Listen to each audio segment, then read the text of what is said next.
Focus on Headline.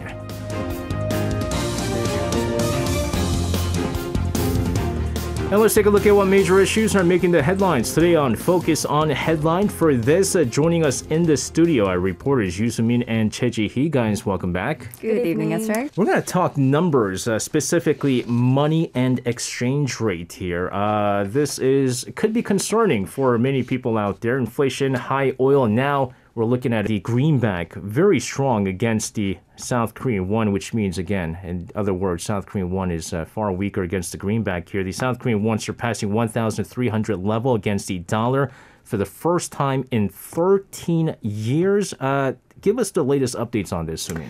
Yeah, so South Korea's currency, Korean won, fell below the 1,301 level against the U.S. dollars for the very first time in about 13 years. So in other words, the $1 exchange rate topped the psychological barrier of 1,301 mark for the very first time, posting a sharp depreciation of Korean won. So on the Seoul Foreign Exchange, the local currency was trading at 1,300.41 against the dollar at 9:19 a.m. It closed at 1,301.81, which is up 4.51 from the previous trading day. So the $1 rate exceeded the mark during trading for the first time in 12 years and 11 months since July 14th in 2009 when it hit 1,303 against the dollar. So it comes as investors search for safe haven assets after U.S. Federal Reserve Jerome Powell acknowledged that a recession is possible, which of course Ji-hee will tell us in detail later on. So with worries over a global recession, the Korean won has slid around 8% against the dollar so far this year alone. So won's fall definitely a very alarming issue because it might intensify the upward inflationary pressure because it boosts import prices. Although usually weaker won tends to play a positive role in exports, but that unfortunately might not be the case because it's not just the weak Korean won we're seeing weak yen and some other currencies as well. So, as I said, apparently there are high concerns of a global recession among experts and finance analysts. So this is the reason why Finance Minister Chu Kyung-ho made a sort of a verbal intervention earlier today that he will deter further decline of the South Korean won. He said that Forex authorities will take steps to stabilize the currency market and if needed to minimize market jitters caused by the won's weakness. He also said that the South Korean government will simultaneously seek policy-based solutions to ease supply and demand imbalances in the market. And addressing the reasons for such sharp depreciation of the Korean won, the finance minister said the won has continuously been depreciating against the dollar because many countries have been expediting monetary tightening policies because inflation, as we know, is just sweeping across the world.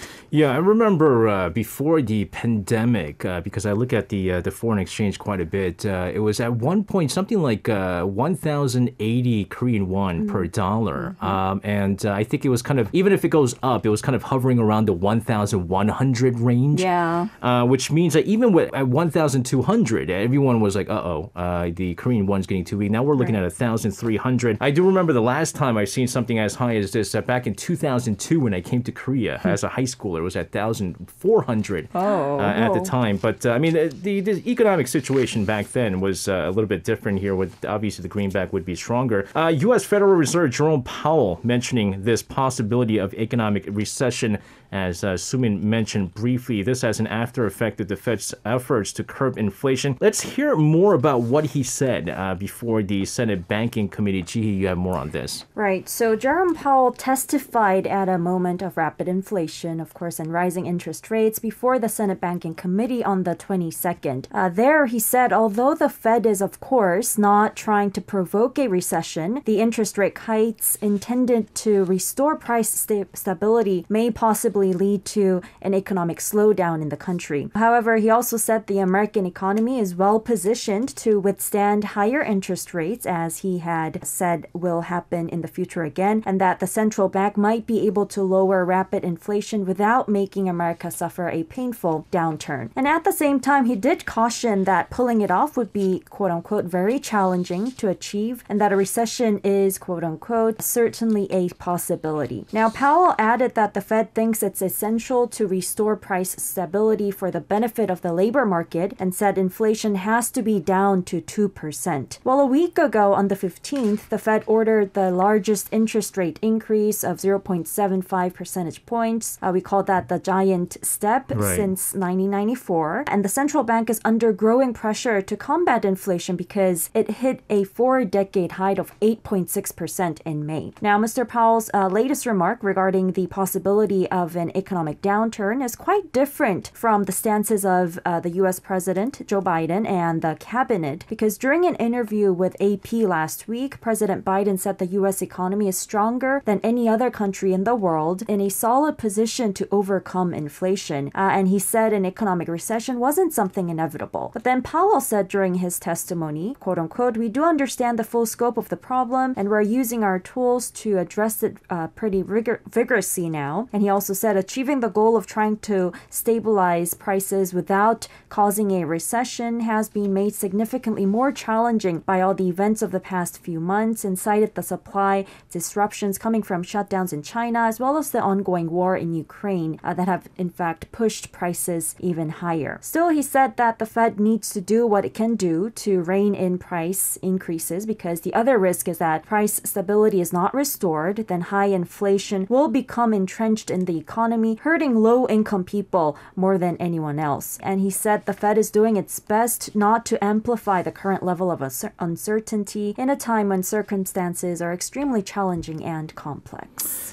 In the meantime, we go over to other news, diplomacy and security-related news this time. U.S. State Department posting its integrated country strategy on its website on Wednesday, manifesting U.S. mission in South Korea's goals and objectives. This is quite interesting. Sumi, let's get more on this. Sure. So what is an integrated country strategy? So it refers to a 4-year strategic plan that basically articulates the whole of government priorities. Well, the U.S. State Department listed the goals of its embassy here in South Korea in that 18-page handout, which are to strengthen the U.S.-South Korean alliance, pursue the denuclearization of the Korean Peninsula of North Korea, and also to enhance bilateral economic cooperation. Well, in the document, it said that they will work to reduce the threat posed by Pyongyang and also to achieve the denuclearization of North Korea. And as a crucial component of collective security against North Korea, it said that the U.S. mission will build trilateral security cooperation among the U.S., South Korea, and Japan, and also for economic partnership to counter China's ascent, for example, especially in the semiconductor industry. Now, the document also highlighted the two countries' economic alliance, of course, against China, indicating economic cooperation is the second goal of its U.S. embassy in South Korea. So the integrated strategy stated that South Korea has been improving its export control against U.S. and its investment monitoring system, and that the South Korean conglomerates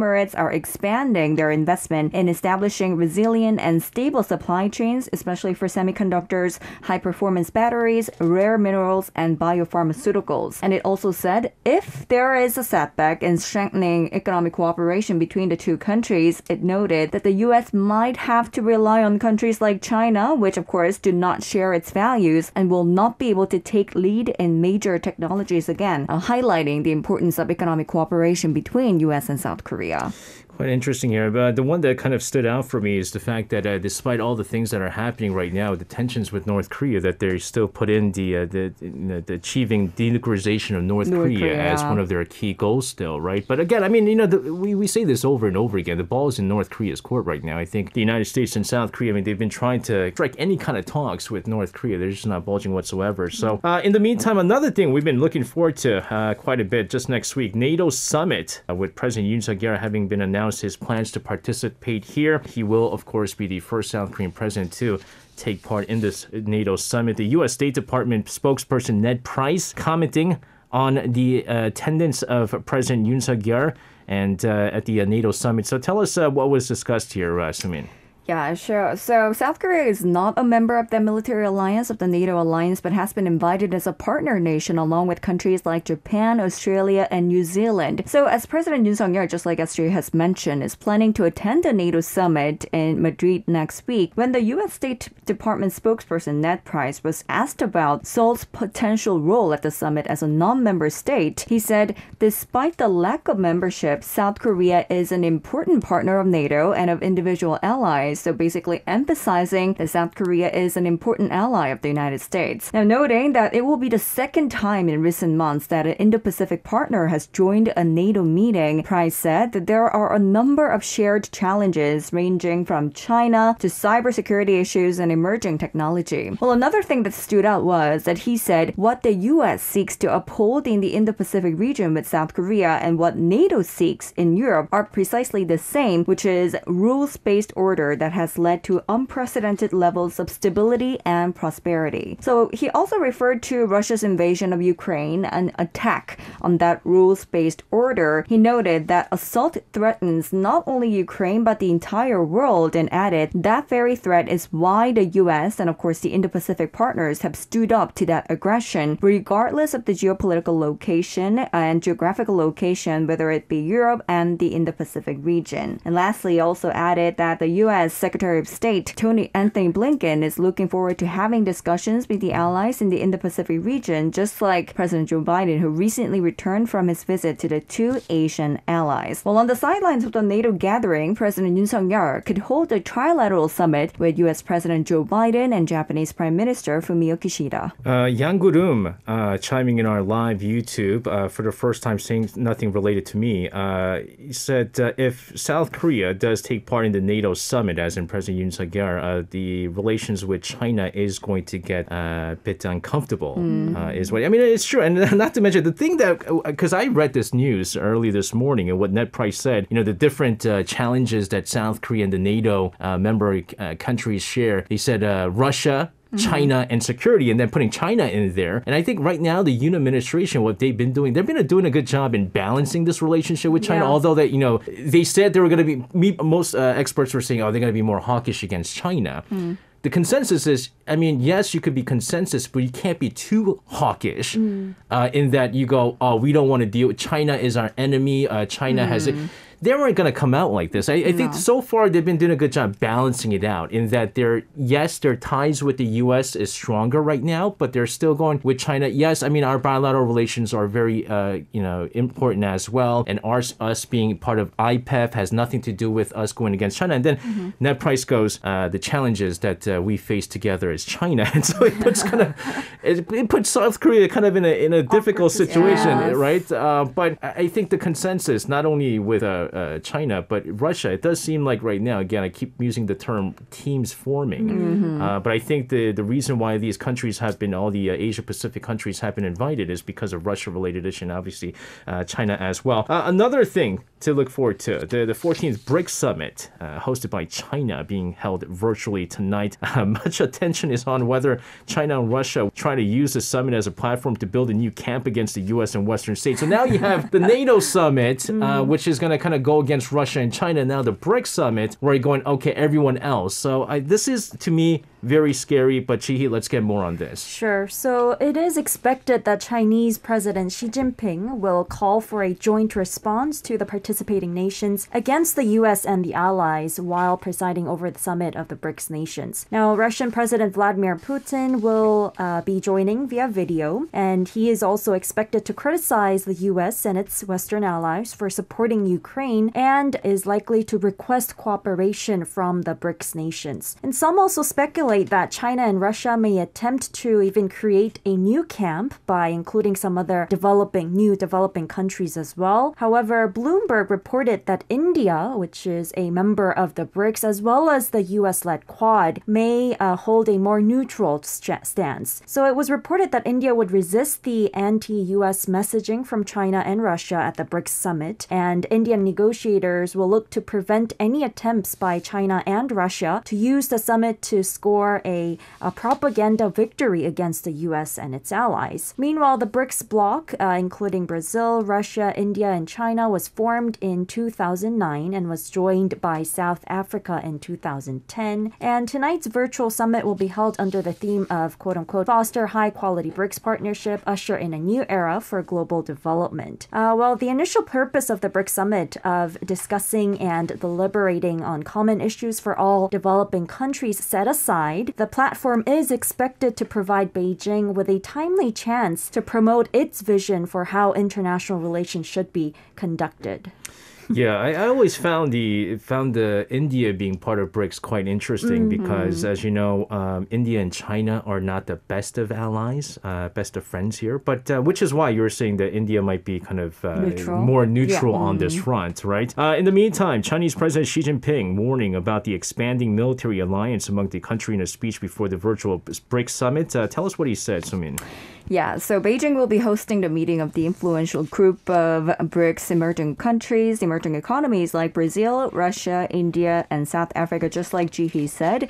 And President Xi Jinping told at the BRICS Business Forum that the Ukraine crisis is, quote-unquote, a wake-up call and warned against expanding military alliances and seeking one's own security at the expense of other countries' security. Well, if you remember, Chinese President Xi Jinping and Russian President Vladimir Putin had a phone call last week, and during the phone call, President Xi Jinping assured his Russian counterpart that China would support Moscow's core interests in sovereignty and security. And yesterday's speech basically essentially aligns and reinforces his original stance. So in the speech on Wednesday, President Xi Jinping decried the U.S. and European Union sanctions on Russia, saying that, quote-unquote, sanctions are a boomerang and a double-edged sword. Well, experts are saying that BRICS gives sort of a platform for Putin to stand with leaders from emerging countries like Brazil and India, and it sends a message to the United States and the EU that they have not succeeded in completely isolating him and Russia. We do know that the leaders of the Group of Seven Nations, the G7 summit, will be held next week in Germany. That's to discuss how to proceed with sanctions against Russia, and also during the NATO summit, similar issues will be brought up. So, you know, just like Esther Jens mentioned, the world is becoming increasingly divided at this point. Oh, man. Guys, let's talk about what you guys think about these different major summits right now being used as platforms for, I mean, let's face it, there's definitely clear political purposes right now. You have the NATO summit, which is, again, not only being attended by only NATO members, right? I believe Ukraine is also invited to the NATO summit as well. Then you have South Korea, Japan, New Zealand, and Australia. And then you have this BRICS summit. What do you guys think? Let's start off with you, Chihi. Well, I don't know what to say because they're really using these platforms to, for example, the U.S. and China and Russia. You talked a lot about how the world is making groups amongst themselves, right? And they're really using these summits, which are supposed to be platforms for example, BRICS, developing countries to share common concerns and really to help them develop in different aspects. They're being used for China and Russia to make their allies and make different developing countries and other countries be on their side against their fight against the U.S. and its allies. And it really reminds me of the whole dynamic, really reminds me of like old Korean dramas, you know, like they have these different groups, blocks, like gangs, and they're fighting with each other. Like 야인시대? Yeah, something like that, really. Or like even like old school related dramas. Right. They have like friends, you know, how groups among themselves. So it really seems, I don't know, is the world going the right way, really? Yeah, it scares me too. Yeah, that's actually a very good word you used. It's scary, to be honest with you. Sumin, what about yourself? Your thoughts on all these different summits? I know. Well, I mean, it's pretty telling, isn't it? BRICS, I believe, is essentially a China-led united front against other Western nations. Obviously, if we look at the member countries' actions after the Ukraine war, China and India have both ramped up crude oil imports from Russia. So basically to help offset the losses from Western nations that are obviously scaling back their Russian energy purchases. And I saw this data from a research firm called Rystad Energy. It showed that India bought 6 times more Russian oil from March to May this year compared with the same period last year, while imports by China during that period also tripled. And South Africa, also a member of the BRICS club, has not condemned Russian military action. 3 of its members, China, India, South Africa, excluding Brazil in this case, have abstained from voting on a United Nations resolution condemning Russia's invasion of Ukraine. And China also said at a BRICS foreign ministers meeting in May that it wants some other emerging countries to join the grouping, to the BRICS grouping. So it's basically seen as a move to reshuffle the world order, the rule-based world order, what the that Price had said previously, to pressure Western countries. And, just like I said, especially after the Ukraine war, I feel like the world is increasingly becoming divided. So another Cold War front is being formulated. Definitely a highly concerning, alarming situation happening at this point. I'm really concerned. Concerned, yeah. Let me tell you why I'm really scared about this. Because when first this whole team forming thing, I mentioned this last year. I said this is a start of something that could be huge, right? Mm-hmm. So before it was Russia and China, we knew there were teams, and then you have the United States and the Western allies and so forth. And then the war in Ukraine, that got me really scared because if you go into the history books, right? If you go to World War II, how World War II started, it started off with the Nazi Germany invading Poland. Okay, and then there was teams forming, and then that's when the World War II started. World War I was a little bit different. Archduke of Austria, Archduke Franz Ferdinand, he was assassinated, and then Austria, waged war against Serbia, and that led to... It's a little bit different with that, but if you go into World War II, right, it started off with an invasion of Germany to Poland. And what we're seeing is Russia invading Ukraine. And then notice all the other teams are kind of going, okay, we're going to side with Ukraine. Now we're going to side with Russia. And we're doing this. Luckily, so far, what we've been seeing is only assistance, indirect assistance from some of these countries so far. But if there is a military assistance going on, actual soldiers going in place, all these countries know that's going to spark World War III. But this summit that we're seeing right now this kind of solidifies the teams that are forming. It's almost all right, we have our team set. Before the thing that Chi said, you have the guys lining up. Two different schools are ready to fight. They have the team set right now. Okay, I think this summit, the NATO summit and the BRICS summit, is kind of like that right now. They're lined up right now. All it's going to take is one person to go, I declare war, and then boom, this is World War III. To me, that's scary, and I believe one of our listeners, I think, I'm sorry if I'm wrong, I think your ID is disoriented space whale or something like that. He said that one of the British generals had said they are ready to go against war against Russia. That to me is super scary. Okay, then if the British go in, you think other countries aren't going to go in, and then Russia starts doing other stuff. China might get involved. That's World War III. This is going to be the biggest war in scale. World War II, World War I. It's going to be nothing compared to what World War III is. That's why I'm scared right now. The teams forming, this is a scary thing. And these, I'm going to have to, I got to watch the BRICS summit now. Concerns are real right now, ladies and gentlemen. We're hoping that any kind of conflict on any scale is going to be over. But some of the experts are saying that this war in Ukraine might be prolonged for years, which... Oh, please. It's terrible. In the meantime, North Korea reportedly added missions and revised operational plans of frontline military units during this latest major party meeting that they've been holding. There are also speculations that North may deploy tactical nuclear weapons in frontline artillery units. Let's get the details of this. Sure. So according to the North State Media Korean Central News Agency, the work of additionally confirming the operational duties of the frontline units of the Korean People's Army and also modifying the operation plans was discussed during their second day session of the third meeting of the 8th Central Military Commission of the Workers' Party of Korea.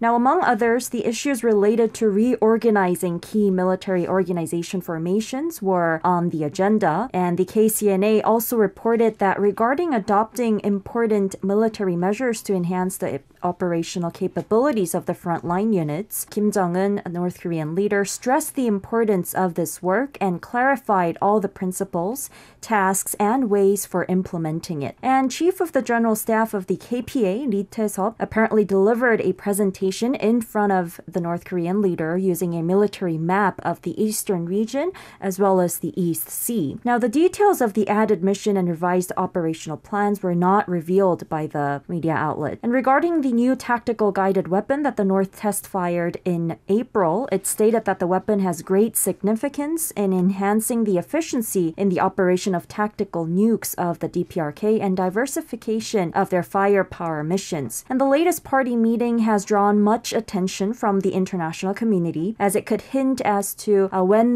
give us a hint as to when the North will proceed with what would be its nuclear experiment in more than 4 years, despite repeated warnings from the outside world. And it remains unconfirmed when this meeting session will end. It's discussing many different things, apparently, but the state media is expected to release reports on the final results of the meeting. Yeah, I think also the consensus is that the reason why they're holding this meeting is in line with now they're preparing for this nuclear test, right? Because, North Korea is, they're not just a fool where they're just going to test nuclear weapons and that was fun and that's it. They know things are going to happen if they do test their nuclear weapons. Yeah. So there's a lot of discussions are going to be holding right now. Okay, so let's say we do test our 7th nuclear test, and then now there's going to be new, fresh UN Security Council sanctions in place where China and Russia probably they're forced to not veto this time around. And so if new sanctions are going to be put, how are we going to deal with this and so forth? And so I'm sure these are all being in discussion right now. And as you know, as even Victor Cha has mentioned before, they like conducting certain provocations during U.S. holidays. What's coming up next? Independence Day, 4th of July. Yeah, that's coming up in about, a week and a half from now. And so now a lot of people are saying, well, there is a very big possibility that they might conduct this nuclear weapons test come July 4th. And so, again, we've seen just too much activity in the Punggye nuclear test site, all those tunnels, being opened and so forth. This is the other concern right now. I think in the many years that I've been reading news and covering news, there's never been so much instability in the world right now, to be honest with you. In all fronts. Economy, Ukraine, rest of the world, yes. North Korea, and then monkeypox. More tragic news this time over in Afghanistan, as if things can't get worse. As you know, some of the worst medical facilities, infrastructures in that country, which, by the way, now even worse with the takeover by Taliban not too long ago. Country was rocked by its deadliest earthquake in decades, Wednesday local time, resulting in more than 1,000 people dying, more than 1,500 injured as well. What do we know so far about this earthquake and the damage that it caused so far, Sumin? Yeah, so that happened shortly after 1:30 local time on Wednesday in Afghanistan as people slept. A magnitude 6.1 earthquake struck Afghanistan's eastern part of the region. So consolidating announcement of the ruling Taliban and the major global media outlets, the earthquake has killed at least 1,000 people and injured 1,500 in eastern Afghanistan. Well, of course, tolls are expected to rise with remote villages like Gian being one of the worst hit, and they are not included in this official tally just yet. Now, it is the deadliest earthquake to strike Afghanistan in 2 decades, and of course a major challenge for the Taliban, which regained power last year after the Afghan government collapsed. Well, tremors were felt as far away as Pakistan and India. Witnesses reported feeling the quake in both Afghanistan's capital, Kabul, Pakistan's capital as well, Islamabad, and even in India as well. So a local journalist told the BBC News that every street you go, you hear mourning, and in houses were in rubbles, dead bodies were wrapped in mere blankets. And it's especially devastating for Afghanistan because it's already undergoing severe hunger, economic crisis, of course. So most of the casualties so far happened in the Gayan and Bamal districts in Paktika. Nearly 2,000 homes reportedly were also destroyed, and scores of people were displaced. That's according to the United Nations. And also, as the average number of people per household amounts to at least 7 to 8 in Afghanistan, and some families even live together in a single establishment. The extent, the range of damage could be much greater than what had been reported so far. So UN Secretary General Antonio Guterres said on Wednesday local time that he was saddened by the tragic loss of life in the earthquake. The UN's Office for Coordination of Humanitarian Affairs reports over the past decade, more than 7,000 people have been killed in earthquakes in the country in Afghanistan, and there are an average of 560 deaths a year from earthquakes. And most recently, some back-to-back earthquakes in the country's west in January killed more than 20 people, and that destroyed hundreds of houses. So this particular earthquake that happened yesterday, it's more powerful and perhaps more deadlier than other earthquakes that happened in Afghanistan. Yeah, it's, earthquakes happen in many different parts of the world. Obviously, Japan also being a very earthquake-prone country as well. But, I mean, we're talking about a country that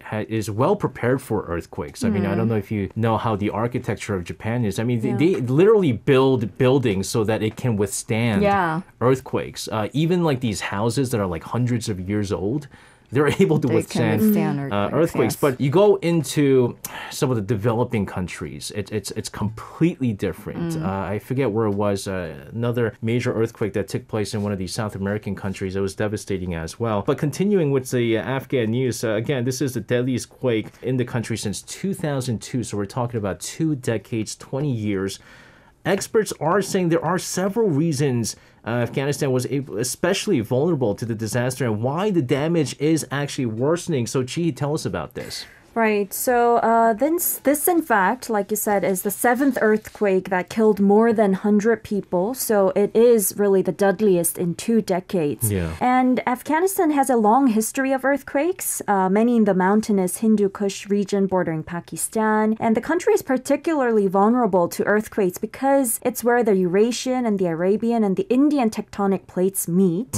And it's also on the Alpine belt, and that's the expanse of mountain range that is also prone to earthquake activity. And death tolls have been worsened by the remote locations of many quakes and decades of war as well that have left infrastructure in dangerous conditions. And most homes are also made of soil brick, making them easier to collapse. And like you said, Japan has very strong infrastructure. Most of their buildings are earthquake proof, or they can withstand earthquakes. Right. But the houses here, the buildings here are nothing like that. And the latest earthquake also occurred early in the morning or late at night, after midnight, when most people were still asleep. And because there's no solid infrastructure and concrete houses, and most of them are really, they're hard to see in the countryside of Afghanistan, and they could not withstand this very strong earthquake. And because most people were sleeping while this happened, it was impossible for many of them to evacuate or escape the situation. And like Sumin said, photos of the catastrophe show bodies covered in blankets because they were sleeping, obviously. And the disaster has posed a new test for the Afghanistan's Taliban rulers as well. The years of ongoing civil war basically ravaged the whole nation, and the Taliban's ruling has led to sanctions from the Western states as well. And this has also led to a serious economic crisis for the state. And so the state was really suffering already, even before the quake. And relief agencies are already struggling with the country's multiple humanitarian crises. And that is why experts are saying rescues and treatment may be tricky this time as well. But then still, humanitarian agencies still operating in the country, including UNICEF, rushed supplies to the quake-stricken areas to help the people who were wounded. And also, the South Korean government recently announced that it will provide Afghanistan with $1 million in emergency humanitarian aid as well. Yeah, when the Taliban took over Afghanistan, I mean, the tough thing was Afghanistan was already receiving a lot of humanitarian assistance financially, but once the Taliban came in power, a lot of it was cut off. And so even last year, during the height of the pandemic, it was very concerning. But you're right. I mean, the timing was pretty off too, right? When you're talking about 2 a.m, I believe it was, when everyone's inside, right? Whereas, I mean, if it happened like during daytime, maybe people are outside and stuff like that, I think the casualty numbers would be far lower. But might be going, well, if Afghanistan is such an earthquake-prone country, why not build earthquake-prone buildings? Well, it costs a lot, right? I mean, the economy of Afghanistan and let's say Japan is just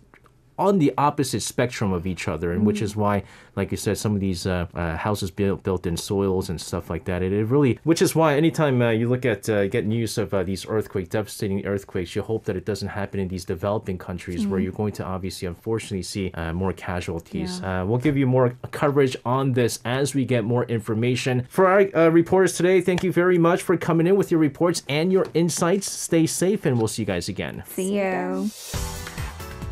You can listen to Korea Now with me, SJ Lee, by downloading the Arirang Radio application or tune in online by visiting www.arirangradio.com.